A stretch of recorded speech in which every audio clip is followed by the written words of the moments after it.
আলাইকুম, আশা করি সকলে ভালো আছেন। আপনারা যারা নতুন গ্রাফিক ডিজাইন শিখতে চান তাদের মাথায় সর্বপ্রথম যে প্রশ্নটা আসে সেটা হচ্ছে গ্রাফিক ডিজাইনটা কি, এটা করতে কি কি লাগে, এটা করতে কতদিন সময় লাগে, এটা করতে কি কি সফটওয়্যার ইউজ করা হয়, এটার কিছু ডিজাইন আইটেম এবং এটা করার পর আমাদের ফলাফলটা কি আসবে এবং এটার কাজ আমরা কোথায় করতে পারবো। সো প্রথম টপিকসটা যেটা হচ্ছে সেটা হচ্ছে গ্রাফিক ডিজাইনটা কি। আমাদের ভালোভাবে জানা লাগবে যে গ্রাফিক ডিজাইনটা কি। গ্রাফিক ডিজাইনটা হলো কোনো টাইপোগ্রাফিক্স, ফটোগ্রাফিক্স, আইকন গ্রাফিক্স এবং চিত্রের সাহায্যে ভার্চুয়াল যোগাযোগ বা কোনো সমস্যার সমাধানের মাধ্যম। অনেক কঠিন মনে হচ্ছে না, একটু সহজ করে বলি।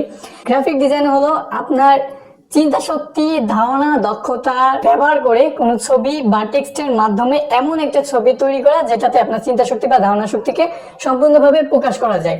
সহজ কথায় বলতে গেলে আপনার চিন্তা শক্তি বা ধারণা শক্তিকে সুন্দর করে প্রকাশ করার জন্য যে ছবিটাকে তৈরি করা হয় সেটাই গ্রাফিক ডিজাইন। আশা করি গ্রাফিক ডিজাইন সম্পর্কে সবার মোটামুটি একটা ভালো ধারণা চলে এসেছে।